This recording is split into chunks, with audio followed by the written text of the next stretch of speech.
Hey there, Cybersecurity here. In our last video, we learned how HMACs ensure message authenticity and integrity by using a shared secret. But what if I told you there's a way to prove authenticity without sharing a secret at all? That's where digital signatures come in. Today, we'll learn how they are generated, why they are secure, and we'll build upon the concepts we've already learned. So let's roll. Why HMAC isn't always enough. Before we jump into digital signatures, let us quickly recap HMAC. Remember, HMAC uses a shared secret key to create a unique hash for a message. This ensures that the message hasn't been tampered with and that it comes from a legitimate source. But here's the catch. HMAC relies on both the parties knowing the same shared secret key. What if you're communicating with someone you have never met before? Or what if you need to prove authenticity to a third party?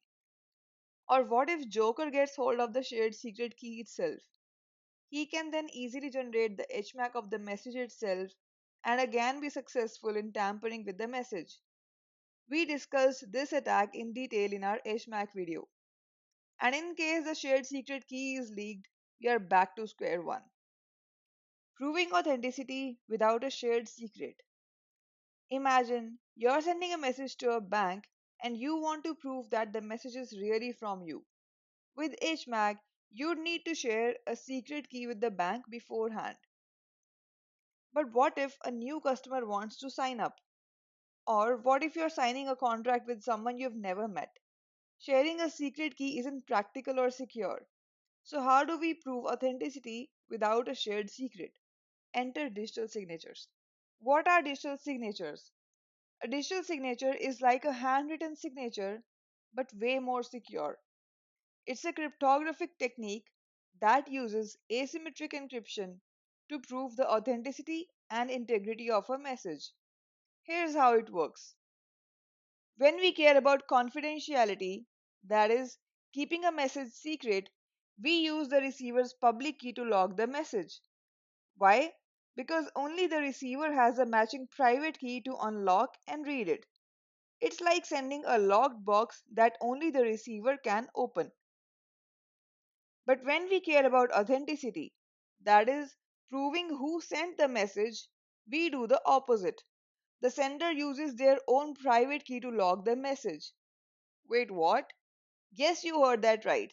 This time, the sender's private key is used to create the digital signature, and the sender's public key is used to verify it. It's like seeing an envelope with a unique wax stamp, and only the sender has that stamp. So you know it's really from them. Let's get into the detailed steps of creating a digital signature. First, the sender creates the actual message that they have to send, along with the hash of the message using a cryptographic hash function like SHA-256. Remember, a hash is like a unique fingerprint of the message, and even a tiny change in the message results in a completely different hash. This ensures that the message hasn't been tampered with. Step 2. Encrypting the hash with the private key. Now the sender encrypts the hash using their private key. This encrypted hash is the digital signature. Why encrypt the hash and not the entire message? Because encrypting the entire message will be slow and inefficient, especially for large files. The hash is small and unique, making it perfect for this process. Step 3. Attaching the signature to the message.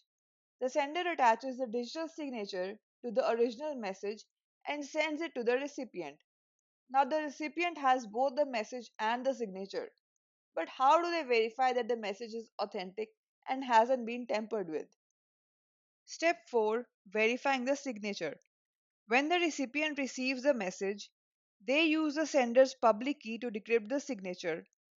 This gives them the original hash of the message.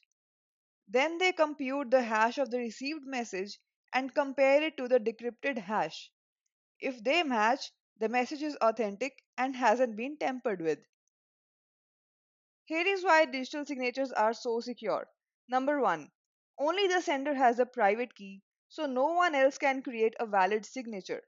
By the property of asymmetric encryption, the public key can only decrypt what the private key encrypts and vice versa. We have covered this in detail in our video of asymmetric encryption. Go check that out if you haven't yet. And since the receiver decrypted the message using the sender's public key, this ensures that only the sender could have created that signature. Number 2. Instead of encrypting the entire message, we hash it first. This creates a unique fingerprint of the message, which is then encrypted with the private key. Now, this has two benefits. Hashing makes the process faster because encrypting the entire large message is a time consuming operation. Hashes are smaller and hence faster to encrypt or decrypt. Hashes also ensure that even a tiny change in the message results in a completely different hash, making tampering with the digital signature obvious. Remember that whole blender analogy? Check that video on hashing if you haven't yet. But here's a $1 million question. How do you actually know that the public key belongs to the bank? What if Joker tricks you into using his public key instead? Now suddenly he can forge all the signatures and you'll never know. That's the cliffhanger for today, guys. If you like this video, please give it a thumbs up and subscribe. If you got any questions or you want to see any particular content covered, drop a comment below. Stay safe, stay secure, and stay tuned for the next video where we'll cover digital certificates. That's the ultimate solution to today's problem. See you all.